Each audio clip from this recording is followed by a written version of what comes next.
大家好，红薯别直接吃了，加上一碗红枣。今天给大家分享一个新吃法，出锅蓬松暄软又好吃，做法也是非常的简单，一起来看看我是怎么做的吧。首先准备2根红薯，先用削皮刀削去外皮。我们在选择红薯的时候，尽量选择这样的黄心红薯，这样的红薯吃起来比较香甜。去皮之后，再给它切成薄片，切得越薄越好，这样更容易熟。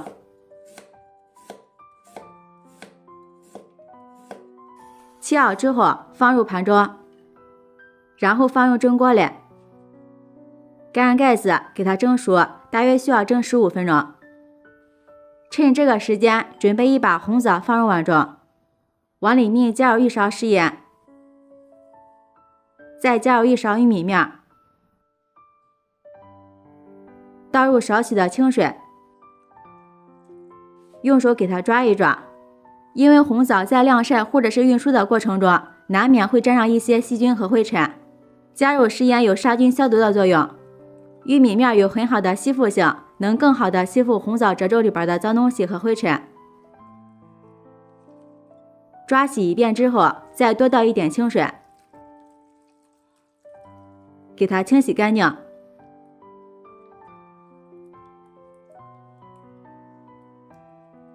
我们一定要多清洗2遍，直到洗的水清澈为止。洗干净之后，给它控水捞出来，放到案板上，再用剪刀把红枣剪开，把枣核去掉。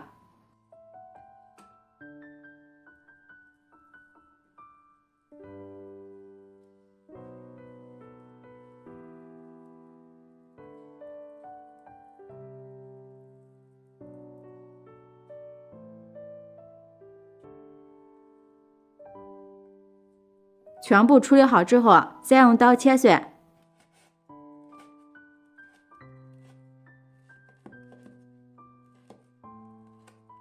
尽量切得碎一点。切好之后放入盘中备用。时间到了，我们的红薯也蒸熟了，给它取出来，倒入一个大碗中，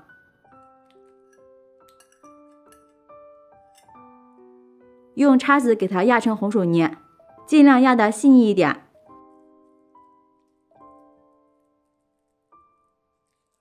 像这样就可以。晾至微热的时候，往里面加入3颗酵母粉，1勺白糖，促进酵母发酵。先搅拌均匀，使酵母粉和白糖化开。这里要注意的是，红薯泥在很烫的情况下是不可以加酵母粉的，那样会把酵母粉烫死，面就发不起来了。然后再少量多次的加入面粉，边加边搅拌。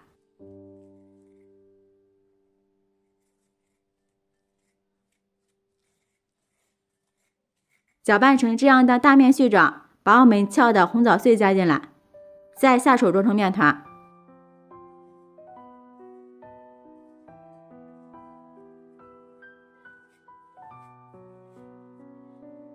最后揉成像这样一个软硬适中的面团，直接移到案板上，再揉一揉，揉匀揉光滑。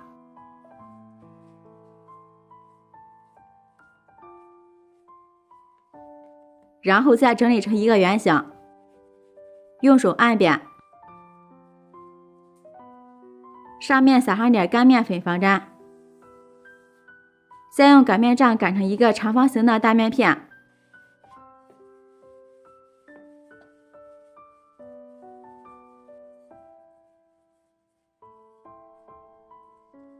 像这样就行了，在上面淋上适量的食用油，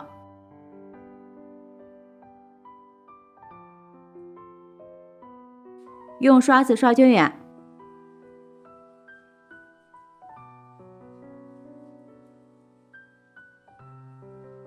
然后再从一头卷起来，尽量卷紧实一点，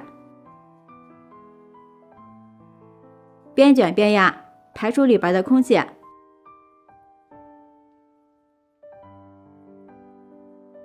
最后把边缘压在下面，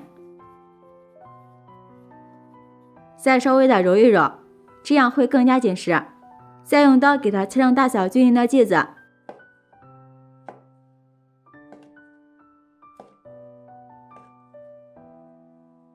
大家看一下，这层次就出来了。像这样我们的生胚就做好了。接着准备一个蒸笼，依次放入我们做好的生胚。朋友们，视频看到这儿了，如果觉得我的视频对您有帮助的话，求您发财的小手给我点个赞吧。制作视频不易，您的每一个留言和每一个点赞都是我前进的动力，感谢您的支持。然后放在温水锅里，盖上盖子，先不用开火，醒上25分钟左右。时间到了，看一下我们的生胚体积已经变大了许多，像这样就是醒好了。然后再给它盖上盖子，水开后蒸上20分钟。时间到了，不要立马打开盖子，再焖上3分钟，防止塌陷。好啦，快速的打开盖子，哇，一股红薯和红枣的香甜味扑鼻而来。用手按压，能迅速回弹，就说明熟了。给它取出来。